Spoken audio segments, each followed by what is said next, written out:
एक टाइम था जब अनिल अंबानी अपने घर से ऑफिस तक हेलीकॉप्टर से जाते थे। उन्होंने अपनी वाइफ को बर्थडे में 400 करोड़ की बोट गिफ्ट की थी और 2008 में करीब 2 लाख करोड़ की नेटवर्थ के साथ वो दुनिया के 6th रिचेस्ट मैन थे। लेकिन फिर अगले 10 सालों में जो हुआ वो अनबिलीवेबल था। देखते ही देखते उनका बिजनेस एम्पायर कोलैप्स कर गया और उनकी नेटवर्थ सीधा 0 हो गई। आखिर वो कौन सी गलतियां थी जिसने अनिल अंबानी को उनके घुटनों पे ला दिया? आखिर उनके शॉकिंग डाउनफॉल का कारण क्या था? आइए जानते हैं इस वीडियो में। 6 जुलाई 2002 को इंडिया के one of the greatest businessman Dhirubhai Ambani अपनी आखिरी सांसें लेते हैं। वो 40 साल पहले केवल 500 रुपए के साथ मुंबई आए थे और आज अपने बेटों के लिए 25,000 करोड़ का बिजनेस एम्पायर छोड़ के जा रहे थे। उनकी डेथ के बाद करीब 2 महीने तक मुकेश और अनिल अंबानी ने साथ में रिलायंस को संभाला, लेकिन फिर उनके बीच की दरारें काफी बढ़ गई, जिसके 3 कारण थे। धीरूभाई अंबानी ने अपनी डेथ से पहले कोई भी विल या सक्सेशन प्लान नहीं बनाया था, मतलब बिजनेस को अपने बच्चों के बीच में डिवाइड नहीं किया था, जिस कारण दोनों भाइयों के बीच बिजनेस का कंट्रोल गेन करने के लिए डिस्प्यूट्स चालू हो गए। कॉन्फ्लिक्ट का दूसरा कारण था बिजनेस के लिए दोनों का अलग अलग विजन होना। जहां मुकेश अंबानी टेलीकॉम बिजनेस में इन्वेस्ट करना चाहते थे, वहीं Anil Ambani power generation business को ग्रो करना चाहते थे। लेकिन रिलायंस के पास इनमें से केवल एक प्रोजेक्ट में इन्वेस्ट करने का पैसा था और फाइनली रिलायंस ने टेलीकॉम बिजनेस में इन्वेस्ट किया। नेचुरली अनिल अंबानी इस बात से काफी नाराज थे। डिस्प्यूट का फाइनल कारण था अनिल अंबानी की लाइफस्टाइल। अनिल अंबानी काफी फ्लैम्बॉयंट और आउटगोइंग नेचर के थे। उन्होंने पॉलिटिक्स में एंट्री ले ली थी और समाजवादी पार्टी के थ्रू राज्यसभा एमपी बन गए थे। ऑल्सो रिपोर्टेडली फैमिली ने अनिल अंबानी के फिल्म एक्ट्रेस टीना मुनीम से शादी करने के फैसले को अपोज किया था, लेकिन उन्हें झुकना पड़ा जब अनिल ने घर छोड़ने की धमकी दे दी। लेकिन मुकेश अंबानी अनिल अंबानी के पॉलिटिशियंस और बॉलीवुड सेलिब्रिटीज से क्लोजनेस से खुश नहीं थे। दोनों भाइयों के बीच बढ़ते डिस्प्यूट्स को देखते हुए उनकी मदर कोकिला बेन रिलायंस ग्रुप को दोनों भाइयों में इक्वली डिवाइड करने का फैसला लेती हैं। 18 जून 2005 के दिन इस बंटवारे को ऑफिशियली पब्लिक किया जाता है। मुकेश अंबानी के हिस्से में रिलायंस इंडस्ट्रीज और आईपीसीएल आती है, जो बाद में कंबाइंड होके केवल रिलायंस इंडस्ट्रीज के नाम से जानी जाती है। इनका काम था crude oil refining, petrochemicals production और oil and gas exploration, basically Reliance का कोर बिजनेस। दूसरी तरफ अनिल अंबानी के हिस्से में रिलायंस कम्युनिकेशन, रिलायंस कैपिटल और रिलायंस पावर आती है। इन कंपनीज को मिलाकर जो ग्रुप बनता है उसे अनिल धीरूभाई अंबानी ग्रुप यानी एडीएजी कहा जाता है। मुकेश अंबानी को ऐसी कंपनीज मिली थी जो ऑलरेडी मैसिव कैश फ्लोज और प्रॉफिट्स जनरेट कर रही थी। दूसरी तरफ अनिल अंबानी के हिस्से में ऐसी कंपनीज आई थी जिनका करंट रेवेन्यू और प्रॉफिट कंपैरेटिवली कम था, लेकिन फ्यूचर ग्रोथ पोटेंशियल बहुत अच्छा था। अनिल अंबानी ने इतना फ्रीडम इससे पहले कभी महसूस नहीं किया था। वो अब जहां चाहे जितना चाहे उतने इन्वेस्टमेंट्स कर सकते थे। इसीलिए सेटलमेंट के केवल 2 दिन बाद ही उन्होंने एडीएजी में हजारों करोड़ों के नए प्रोजेक्ट्स की अनाउंसमेंट्स कर दी। वो रिलायंस पावर के थ्रू 80,000 करोड़ के पावर प्लांट्स लगाने वाले थे, 2,000 करोड़ रिलायंस कैपिटल में इन्वेस्ट करने वाले थे और साथ में इंफ्रास्ट्रक्चर और एंटरटेनमेंट इंडस्ट्री में भी एंट्री लेने वाले थे। इन प्रोजेक्ट्स को फाइनेंस करने के लिए उन्होंने हजारों करोड़ों का डेट यानी लोन भी लिया था। ऑल्सो कुछ ही महीनों बाद उन्होंने रिलायंस कम्युनिकेशन का आईपीओ भी लॉन्च कर दिया था। दूसरी तरफ मुकेश अंबानी ने ऐसी कोई अनाउंसमेंट्स नहीं की, लेकिन क्वाइटली अपने पेट्रोकेमिकल्स के बिजनेस को एक्सपैंड करते रहे और रिटेल इंडस्ट्री में भी एंट्री ली। सेटलमेंट के केवल 1 साल बाद दोनों भाइयों की नेटवर्थ बहुत तेजी से बढ़ रही थी। मुकेश अंबानी की नेटवर्थ 8.5 बिलियन डॉलर से बढ़कर 20 बिलियन डॉलर्स पहुंच गई थी। दूसरी तरफ अनिल अंबानी की नेटवर्थ 5.7 बिलियन डॉलर से बढ़कर करीब 18 बिलियन डॉलर्स की हो गई थी और इसी के साथ वो दुनिया के 18th रिचेस्ट इंसान बन गए थे। लेकिन शायद वो इससे खुश नहीं थे, क्योंकि उनके बड़े भाई अभी भी उनसे 4 प्लेसेस आगे थे। अनिल अंबानी की नेटवर्थ इतनी तेजी से रिलायंस कम्युनिकेशन के आईपीओ से बढ़ी थी और 2008 में अब वो अपनी दूसरी कंपनी रिलायंस पावर का आईपीओ लाने वाले थे। उस समय रिलायंस पावर 12 अलग अलग पावर प्रोजेक्ट्स में एक साथ काम कर रही थी। इन 12 प्रोजेक्ट्स में से अनिल अंबानी का ड्रीम प्रोजेक्ट था दादरी प्रोजेक्ट, जो नेचुरल गैस का यूज करके करीब 7,500 मेगावाट की इलेक्ट्रिसिटी जनरेट करने वाला था। पूरा होने के बाद ये वर्ल्ड का largest gas fired power plant बनने वाला था। कंपनी का फ्यूचर काफी अच्छा लग रहा था, इसीलिए जब जनवरी 2008 में इसका आईपीओ लॉन्च हुआ तो 1 मिनट के अंदर अंदर वो फुली सब्सक्राइब हो गया। कंपनी ने करीब 11,500 करोड़ रुपए रेज कर लिए और ये अपने टाइम का इंडिया का सबसे बड़ा आईपीओ बन गया। साथ साथ में रिलायंस कम्युनिकेशन भी 2008 तक इंडिया की सेकेंड लार्जेस्ट टेलीकॉम कंपनी बन चुकी थी और रिलायंस कैपिटल भी तेजी से ग्रो कर रही थी। बेसिकली एडीएजी अपने पीक पे था। इसी के चलते 2008 में अनिल अंबानी की नेटवर्थ 18 बिलियन डॉलर से बढ़कर 42 बिलियन डॉलर यानी करीब 2 लाख करोड़ तक पहुंच गई और वो पूरे वर्ल्ड के छठे सबसे अमीर इंसान बन गए, मुकेश अंबानी से केवल एक स्पॉट पीछे। अनिल अंबानी की फिलॉसफी थी तेजी से सोचना और तेजी से आगे बढ़ना और इसी फिलॉसफी ने उन्हें शॉर्ट टर्म में सक्सेसफुल भी बनाया, पर शायद अपनी इसी सक्सेस को एंजॉय करते हुए वो तेजी और जल्दबाजी में फर्क करना भूल गए। बाहर से उनका बिजनेस एम्पायर काफी स्ट्रॉन्ग दिख रहा था, लेकिन रियलिटी में वो एक रेत के महल जैसा था जो बहुत जल्द ढहने वाला था। 2008 में अनिल अंबानी के ग्रुप एडीएजी का टोटल प्रॉफिट करीब 9,000 करोड़ का था, लेकिन एक प्रॉब्लम थी। इसमें से 75% प्रॉफिट ग्रुप की केवल एक कंपनी से आता था, रिलायंस कम्युनिकेशन से। मतलब एडीएजी रिलायंस कम्युनिकेशन पे ओवर डिपेंडेंट था।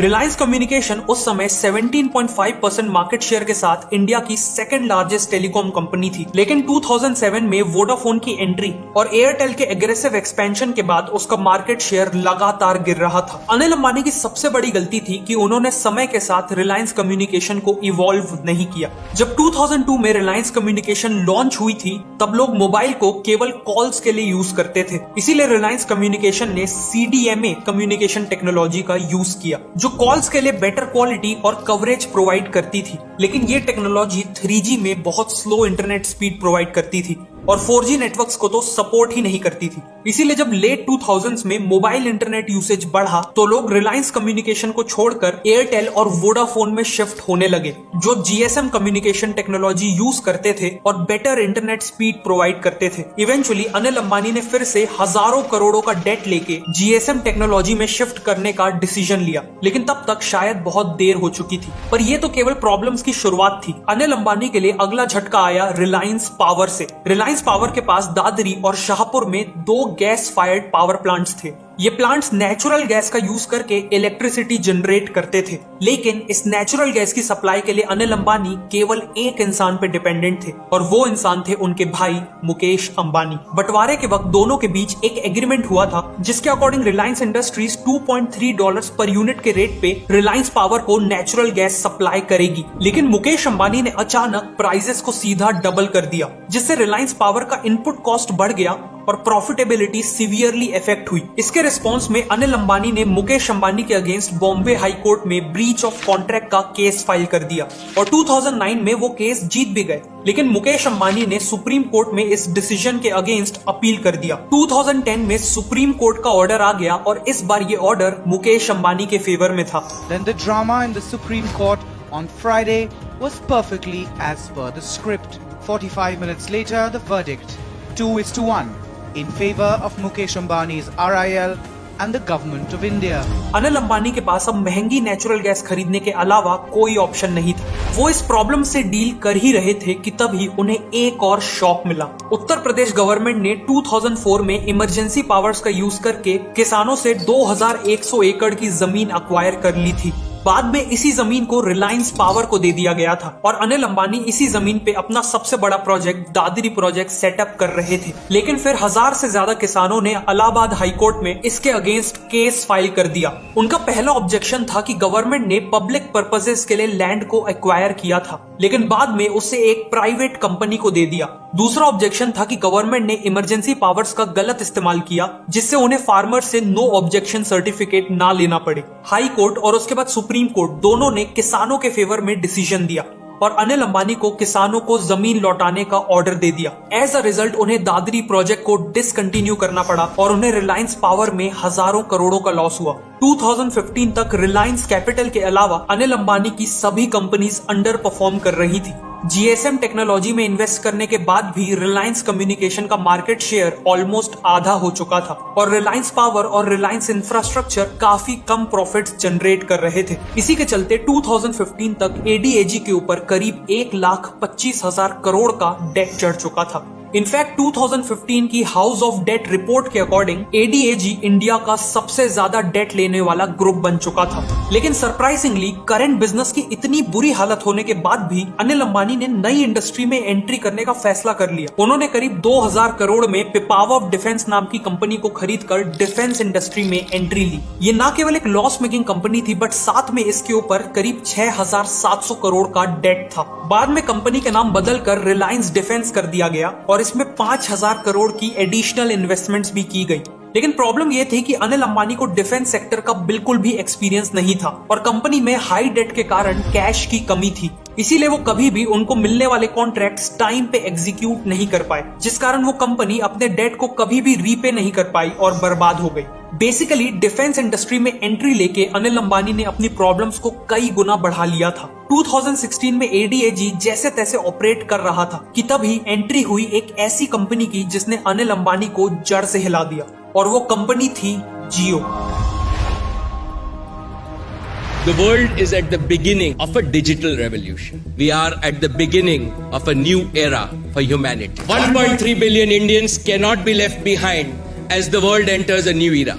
Let me now welcome our newest and youngest member in our family, Jio. जियो ने लॉन्च होने के बाद कई महीनों तक लोगों को फ्री कॉल्स और 4G इंटरनेट दिया और इंडिया के पूरे टेलीकॉम मार्केट को डिसरप्ट कर दिया। रिलायंस कम्युनिकेशन की हालत वैसे ही नाजुक थी और जियो के लॉन्च के बाद तो उनका कंप्लीट मेल्टडाउन शुरू हो गया। अगले 3 सालों में रिलायंस कम्युनिकेशन ने करीब 10 करोड़ सब्सक्राइबर्स लूज कर दिए। 2018 तक उनके पास केवल 22,000 सब्सक्राइबर्स बचे थे। उनका मार्केट शेयर प्रैक्टिकली 0 हो चुका था। इसीलिए फरवरी 2019 में उन्होंने बैंक्रप्सी फाइल कर दी। इसी दौरान स्वीडिश टेलीकॉम कंपनी एरिक्सन ने रिलायंस कम्युनिकेशन के अगेंस्ट लीगल एक्शन स्टार्ट कर दिया था। एक्चुअली रिलायंस कम्युनिकेशन ने एरिक्सन को अपना मोबाइल इंफ्रास्ट्रक्चर मैनेज करने के लिए हायर किया था, लेकिन कई सालों से उन्हें पेमेंट्स नहीं की थी। 2019 में सुप्रीम कोर्ट ने अनिल अंबानी को ऑर्डर किया कि उन्हें 1 महीने के अंदर अंदर एरिक्सन को 550 करोड़ रुपए पे करने हैं और ऐसा ना करने पर उन्हें 3 महीने की जेल हो जाएगी।